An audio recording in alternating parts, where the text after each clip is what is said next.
What's going on, everybody? This is Justin from Off the Road Podcast, and you might see I'm trying to hide it really, really well, but I'm super excited because right now I have one of my favorite artists on, and we're not going to waste any time. We're going to get into it. I have Kam Franklin from The Suffers with me today. How you doing, Kam? I'm doing so good. I'm happy to be here. Thank you. Let's everything recording because I would be upset if I didn't. So let's get into it. Where did you grow up? I grew up in Houston, Texas, and I've lived here my entire life. I've been touring the last ooh, almost 7 years. But yeah, it's pretty much been my life recently, and just product of Houston. All of its neighborhoods have moved around a lot over the years, and yeah, really just happy to be able to rep the city everywhere I go. For sure. What high school did you go to? I went to two high schools actually. I went to George Washington Carver in North Houston, and then I went to um, Clear Creek High School in Lake City. Very nice. And what is the first album that made you fall in love with music? The first album that probably let me think about it. That really made me fall in love with music, I would say, is Janet Jackson's Janet or Michael Jackson's Dangerous. Like those were the albums that were just like in my parents' CD batch. And then the first CD I got of my own was Monica's first album. And, I grew up listening to, so much of my parents' catalog, but that was probably the first album that was, by someone close to my age that I could relate to. Oh, that Monica album was so good. It was produced by Dallas Austin, right? Yeah. Yeah, I'm a huge Dallas Austin fan. Followed him forever, but yeah, that album is incredible. And so let's around that time, is it when you decided that you were going to be a singer? I think I knew I was going to be a singer before that. I was already singing in church starting at age 5. And by the time I got that CD, I was almost 11 or 12. But my parent or my dad sang and my grandma sang. They weren't professionals. They just sang in church. And I had a few people in my family that did that. But um, I don't know. At a very young age, I was just pretty certain that this was going to be the path for me. That's amazing, and I am personally glad that you chose this path. Um, Thank yeah, you. yeah, a lot of good times listening to your music.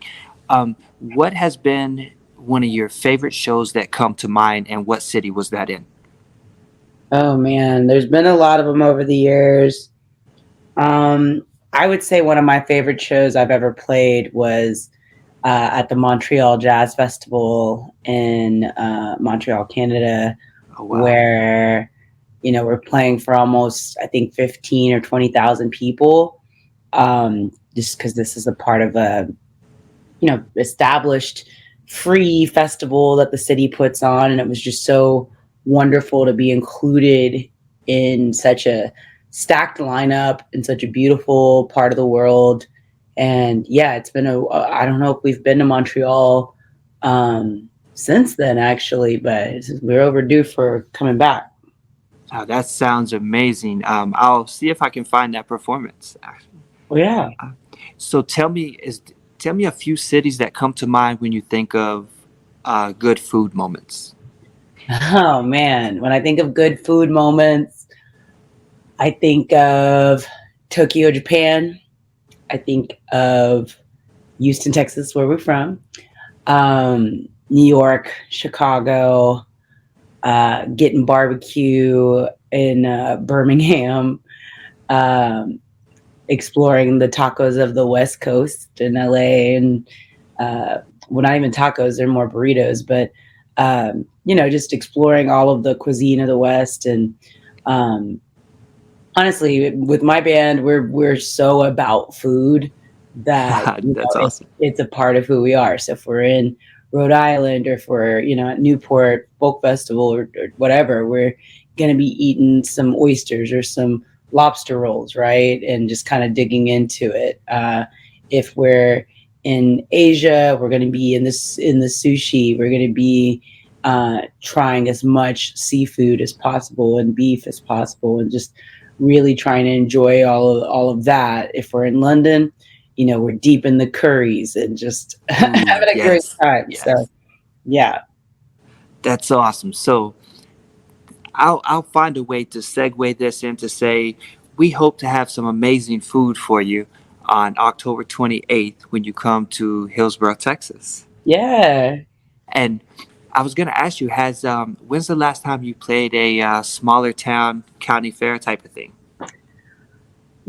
As a solo artist, it has not happened since I was much younger. With the Suffers, playing small towns is a part of our business. And so Oh, awesome. very, very happy to, be continuing that tradition with my solo career. And, there's just something very special that comes from towns that put a big emphasis into maintaining infrastructure, and like, renovating buildings instead of tearing them down, or, just like, even if it has a dark history, not necessarily running away from that, and just like, making it clear, and then moving into what the city is now, right? And into what it's about now. And so I love history. I love the energy that comes from visiting small towns and performing in small towns.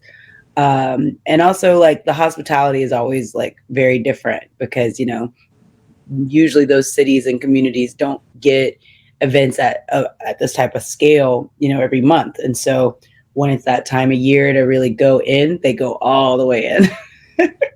Yeah, and I can say that we are hoping to go all the way in. We're so excited. And speaking of history, one of the ladies helping me throw this concert, Allison, we're on the museum committee, and we have a really cool old cell block museum that we'd love to take you into if there's enough time. If not, hey, we'll get to it another time. But yeah, Yeah. Hillsborough, we have a lot of history here. A really really cool downtown area, and you're going to actually be performing kind of beside the courthouse, which we have one of the oldest courthouses in Hillsborough. And a cool thing about it is it burnt down in the early '90s, and Oh Willard wow. Nelson threw a concert to build it back up.